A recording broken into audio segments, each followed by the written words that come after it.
ધોરણ 6 વિજ્ઞાન પ્રકરણ 10 ગતિ અને અંતરનું માપન motion and measurement of distances પહેલી તથા બુજોના વર્ગમાં ઉનાળા દરમિયાન કરેલા પ્રવાસની ચર્ચા ચાલતી હતી. એક છોકરો તેના વતનમાં રેલવે, બસ અને છેલ્લે બળદગાડા દ્વારા ગયેલો. એક વિદ્યાર્થીએ વિમાન દ્વારા યાત્રા કરી હતી. એક વિદ્યાર્થીએ ઉનાળુ રજાઓના ઘણા દિવસો પોતાના કાકા સાથે માછલી પકડવા હોડીમાં પસાર કર્યા હતા. તેના પછી શિક્ષકે વિદ્યાર્થીઓને સમાચાર પત્રોના એ લેખ વાંચવાનું કહ્યું જેમાં નાના પૈડાવાળા વાહનનું વર્ણન આપેલ હતું, જે મંગળ ગ્રહની સપાટી પર ચાલ્યું હતું અને પ્રયોગો પણ કર્યા હતા. તે વાહનને મંગળ ગ્રહ સુધી લઈ જવાનું કાર્ય અંતરિક્ષયાન દ્વારા કરવામાં આવ્યું હતું. તે દરમિયાન પહેલી પ્રાચીન ભારત વિશે વાર્તાઓ વાંચતી હતી. હવે એ જાણવા માંગે છે કે પ્રાચીન કાળમાં લોકો એક સ્થાનથી બીજા સ્થાન સુધી કેવી રીતે યાત્રા કરતા હતા. વાહન વ્યવહારની વાર્તા. પ્રાચીન સમયમાં લોકો પાસે વાહન વ્યવહારના વધુ સાધનો ન હતા.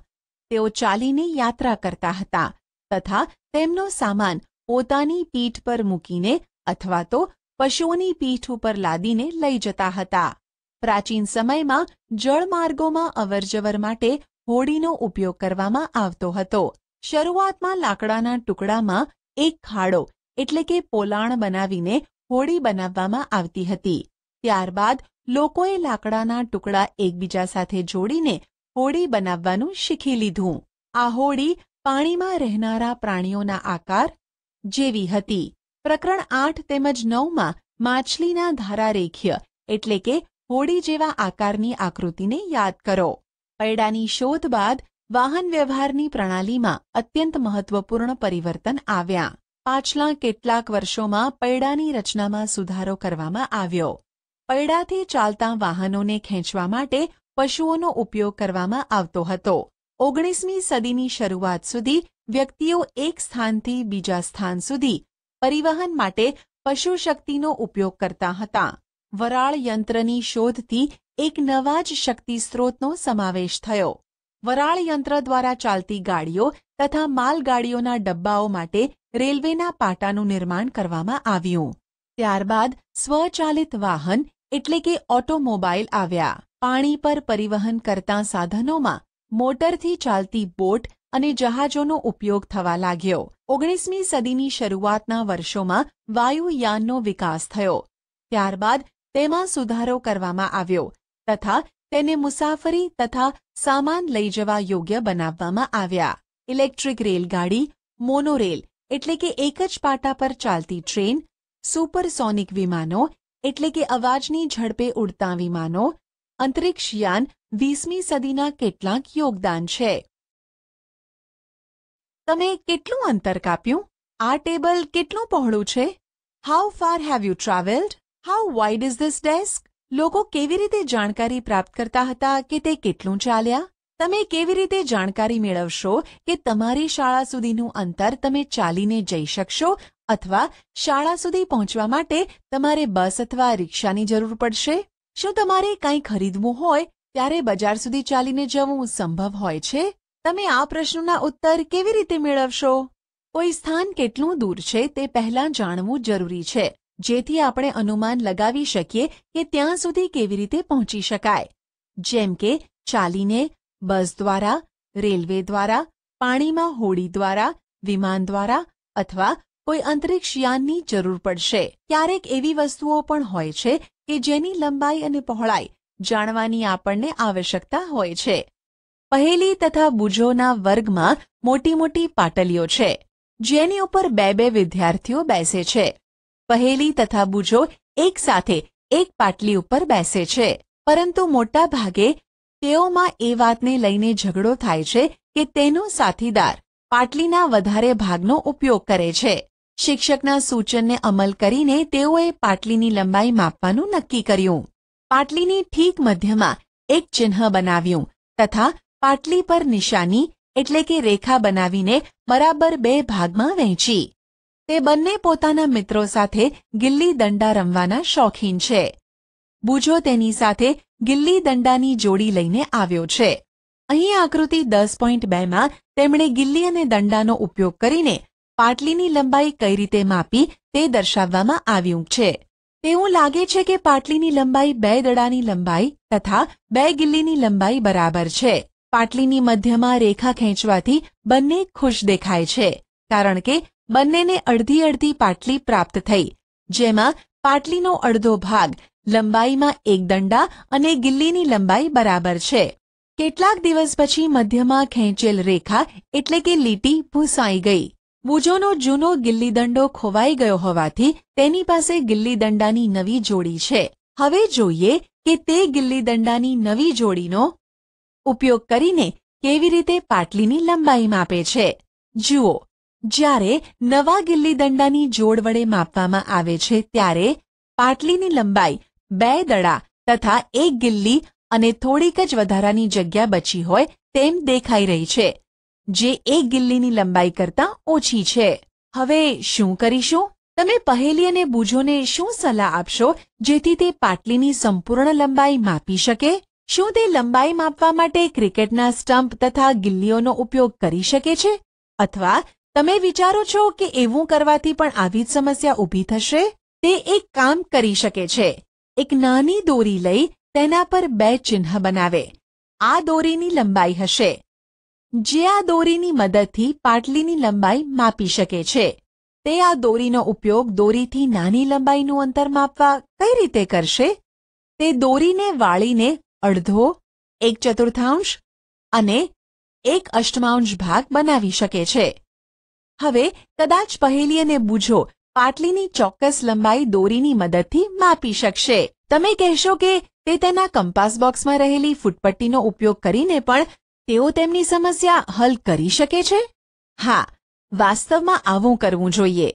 બુજોએ વાંચ્યું હતું કે જ્યારે આવા માપનના ચોક્કસ સાધનો ન હતા ત્યારે લોકો કેવી રીતે અંતર માપતા હશે તથા તે જાતે પણ ભિન્ન ભિન્ન અંતર માપવાનો પ્રયાસ કરી ચૂક્યો છે. એવા કેટલાય પ્રસંગો આવે છે જ્યારે આપણે લંબાઈ માપવાની જરૂરિયાત પડે છે. દરજી કપડાની લંબાઈ, તેમાંથી ઝભ્ભો બનશે કે નહીં તે જાણવા માટે માપે છે. મિસ્ત્રી કોઈ કબાટની લંબાઈ કેમ માપે છે? કારણ કે તે જાણી શકે કે તેના દરવાજા બનાવવા માટે કેટલા લાકડાની જરૂર પડશે. કોઈ ખેડૂતને પોતાના ખેતરની લંબાઈ, પહોળાઈ તથા ક્ષેત્રફળ જાણવાની આવશ્યકતા એટલા માટે હોય છે કે તે જાણી શકે કે તેના ખેતરમાં કેટલા બીજ રોપવાની જરૂરિયાત છે તથા તેને તેના પાક માટે કેટલા પાણીની જરૂર પડશે. જ્યારે તમને પૂછવામાં આવે કે તમારી લંબાઈ કેટલી છે ત્યારે તમે એક સરળ રેખીય લંબાઈ બતાવશો કે જે તમારા માથાથી તમારા પગની એડી સુધીની લંબાઈ બરાબર હોય. આ સાવરણી કેટલી લાંબી છે? આ પાટલી કેટલી પહોળી છે? દિલ્હીથી લખનઉ કેટલું દૂર છે? પૃથ્વીથી ચંદ્ર કેટલો દૂર છે? આ બધાય પ્રશ્નોમાં એક વાત સરખી છે. તે બધા 2 સ્થાનો વચ્ચેના અંતર સંબંધિત છે. 2 સ્થાન પાટલીની 2 કિનારીની જેમ નજીક હોઈ શકે છે અથવા તેનાથી વિપરીત જમ્મુથી કન્યાકુમારીની જેમ એકબીજાથી અત્યંત દૂર પણ હોઈ શકે છે. ચાલો હવે આપણે અંતર અથવા લંબાઈ માપીએ ત્યારે ચોક્કસ રીતે શું કરવું જરૂરી છે તે જાણવા કેટલાક માપન કરીએ. કેટલાક માપન. સમ મેઝરમેન્ટ્સ. પ્રવૃત્તિ 1. આ પ્રવૃત્તિ સમૂહમાં રહીને દરેક એક કરીને કરો. તમારા પગલાંની લંબાઈને એકમ માપ માનીને તમારા વર્ગની લંબાઈ તથા પહોળાઈ માપો. તમને એવું લાગ્યું કે કેટલોક ભાગ માપવાનો બાકી રહી ગયો કે જે તમારા પગલાંની લંબાઈથી નાનો છે? પહેલાની જેમ તમે તમારા પગલાંની લંબાઈ માપવા માટે દોરીનો ઉપયોગ કરો. તમારા પરિણામોની નોંધ કોષ્ટક 10.1માં કરો. પ્રવૃત્તિ 2. સમૂહમાં કાર્ય કરો. તમારામાંથી પ્રત્યેક તમારી વેંતનો ઉપયોગ તમારા વર્ગના ટેબલની લંબાઈ માપવા માટે કરો. માપન માટે અહીંયા પણ તમે એ જુઓ છો કે તમારે તમારી એક વેંત જેટલી લાંબી દોરી તથા આ દોરીની લંબાઈના ટુકડાઓના ભાગની આવશ્યકતા પડશે. તમારા તારણોને કોષ્ટક 10.2માં લખો. આપણે જોઈએ છે કે માપનનો અર્થ અજ્ઞાત જથ્થાની કેટલાક જ્ઞાત જથ્થા સાથે સરખામણી. આ જ્ઞાત જથ્થાને એકમ કહે છે. કોઈ માપના પરિણામને બે ભાગોમાં વ્યક્ત કરી શકાય છે. એક ભાગ સંખ્યા છે, જ્યારે બીજો ભાગ માપવામાં આવેલ લંબાઈનો એકમ હોય છે. ઉદાહરણ તરીકે, પ્રવૃત્તિ 1માં જો વર્ગના રૂમની લંબાઈ તમારા 12 પગલાંની લંબાઈ બરાબર હોય તો 12 એક સંખ્યા છે તથા પગલાંની લંબાઈ એક એકમ છે, જેને માપવા માટે પસંદ કરવામાં આવ્યો હતો. હવે કોષ્ટક 10.1 તથા 10.2માં નોંધેલા બધા માપોનો અભ્યાસ કરો. શું પ્રત્યેકના પગ વડે માપવામાં આવેલા વર્ગખંડની લંબાઈ સરખી છે? શું બધાની વેંત દ્વારા માપવામાં આવેલી ટેબલની લંબાઈ સરખી છે? કદાચ આ પરિણામ ભિન્ન ભિન્ન હોઈ શકે છે, કારણ કે તમારી વેંતની લંબાઈ તમારા મિત્રની વેંતની લંબાઈથી અલગ હોઈ શકે છે. તેવી જ રીતે બધા જ વિદ્યાર્થીઓના પગલાંની લંબાઈ અલગ અલગ હોઈ શકે છે. જેથી તમે વેંત અથવા પગલાંની લંબાઈ દ્વારા માપેલ અંતર કોઈ વ્યક્તિને બતાવો છો ત્યારે તે વાસ્તવમાં એ સમજી શકતો નથી કે તે ચોક્કસ કેટલી લંબાઈ ધરાવે છે, કારણ કે વાસ્તવિક લંબાઈ જાણવા માટે વેંત અથવા પગલાંની લંબાઈ જાણવી આવશ્યક છે. આથી આપણને માપનના કેટલાક એવા એકમોની આવશ્યકતા છે જે દરેક વ્યક્તિ માટે સમાન હોય. માપનના પ્રમાણિત એકમો સ્ટાન્ડર્ડ યુનિટ્સ ઓફ મેઝરમેન્ટ્સ. પ્રાચીન સમયમાં પગની લંબાઈ, આંગળીની જાડાઈ તથા પગલાંના અંતરથી માપન થતું હતું. આ બધા માપનના એકમોનો વાસ્તવમાં ઉપયોગ થતો હતો. હડપ્પા સંસ્કૃતિના લોકોએ ચોક્કસ લંબાઈના સારા એકમનો ઉપયોગ કર્યો હશે, કારણ કે ખોદકામ દરમિયાન પ્રાપ્ત થયેલા કેટલાક નમૂનાઓ ચોક્કસ ભૌમિતિક આકાર ધરાવતા હતા. કોણીથી આંગળીઓના છેડા સુધીનું અંતર ક્યુબિટ કે જે પ્રાચીન ઇજિપ્તના લોકો ઉપયોગ કરતા હતા, તેને વિશ્વના અન્ય દેશોમાં પણ માન્યતા પ્રાપ્ત હતી.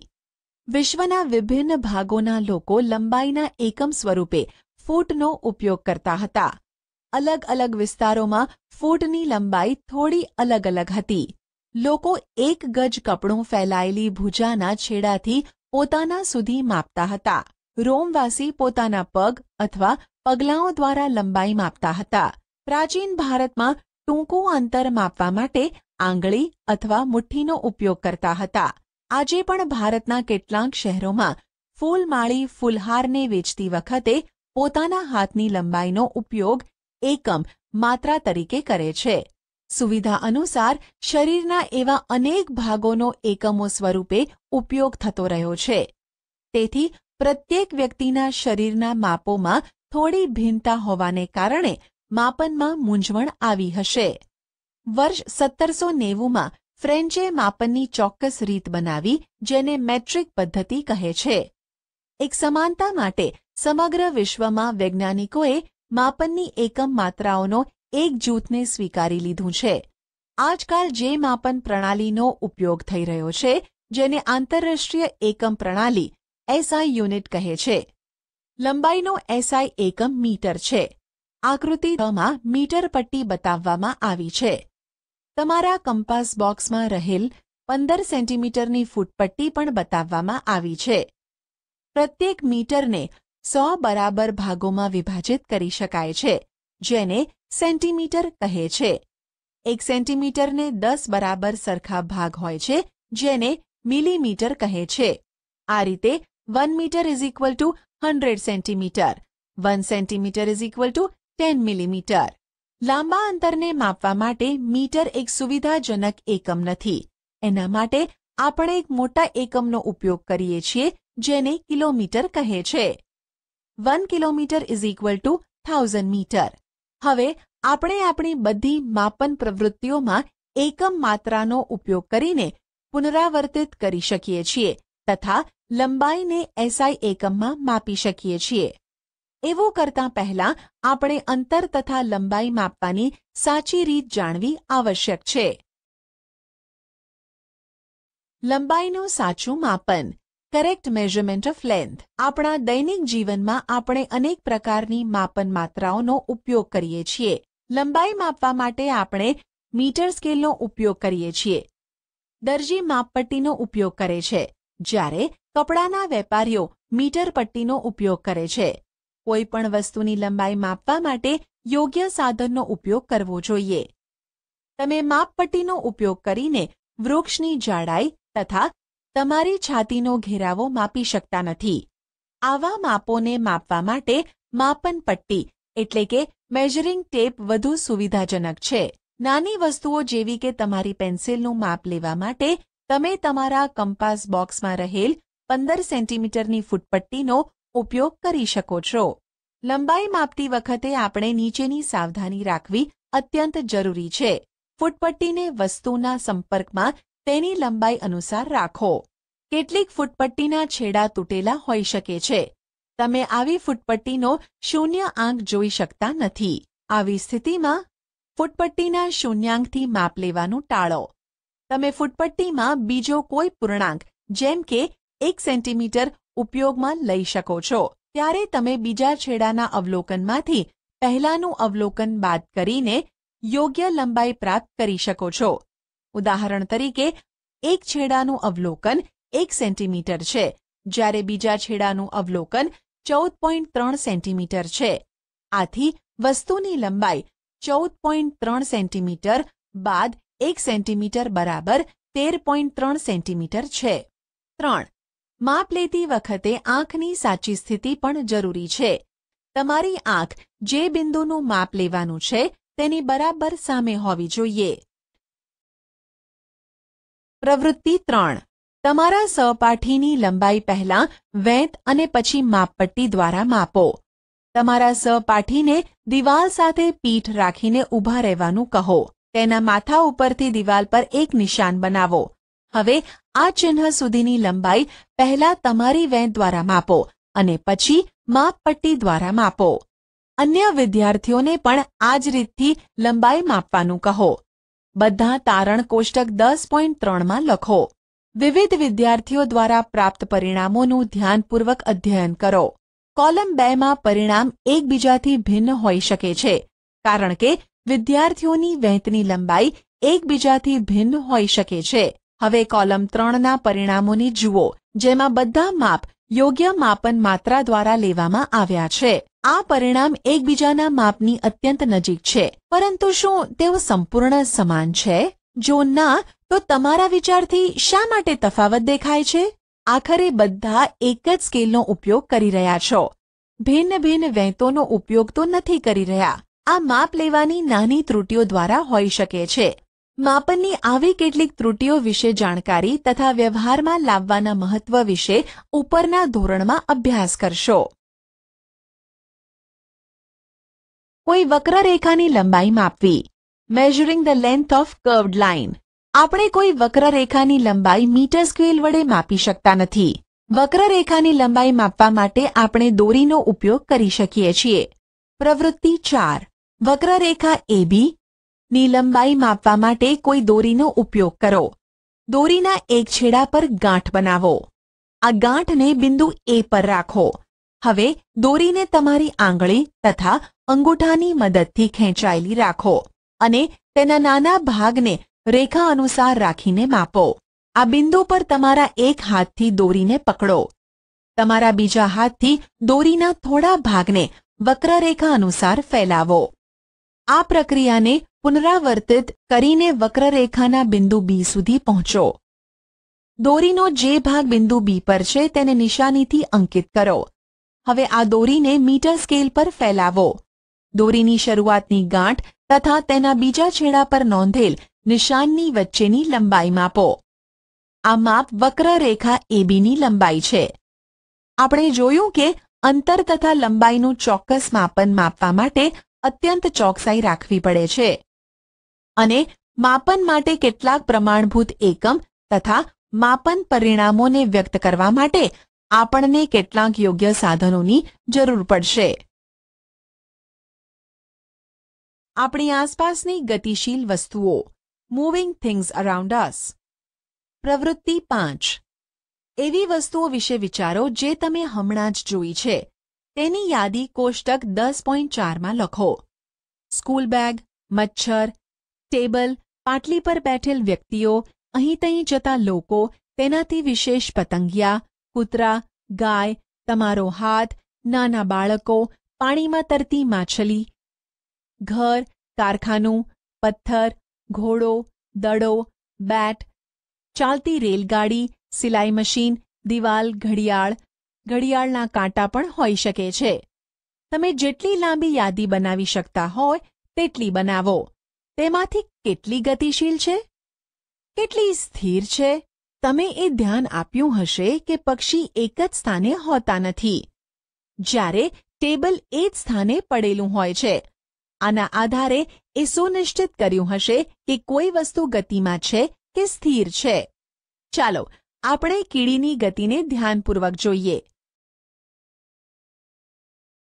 સાચો જવાબ પસંદ કરી યોગ્ય જગ્યાએ ડ્રેગ એન્ડ ડ્રોપ કરો.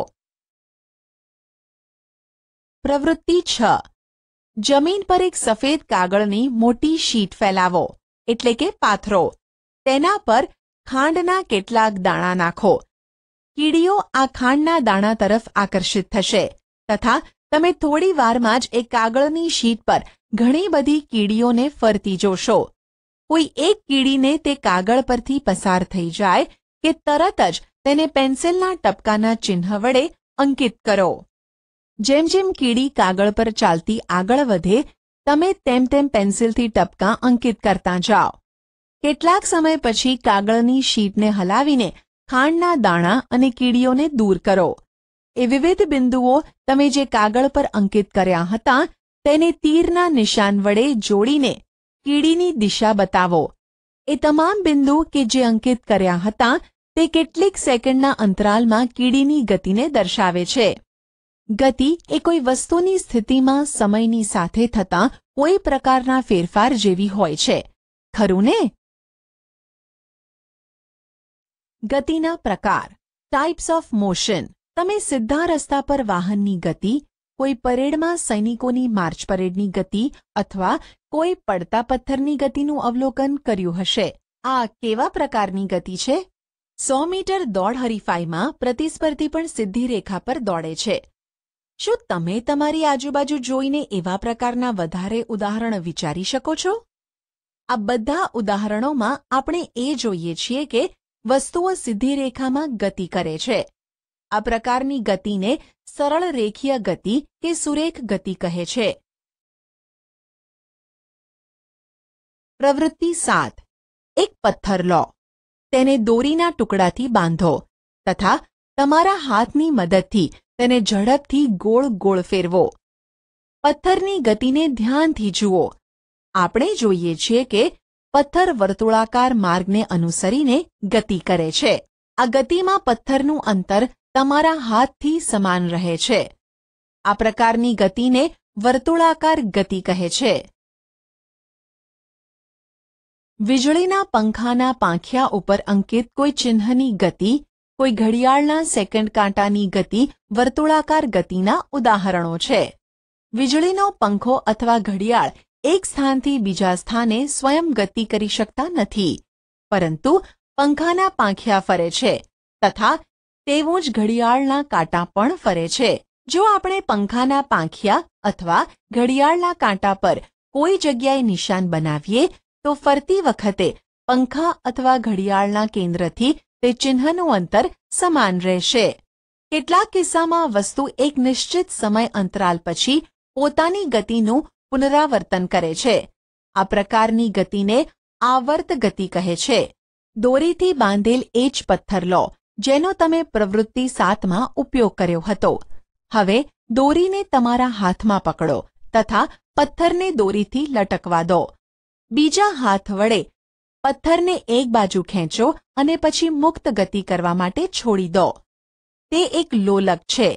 આ લોલક મનોરંજનની સાથે આપણને આવર્ત ગતિ સમજવામાં મદદ કરશે.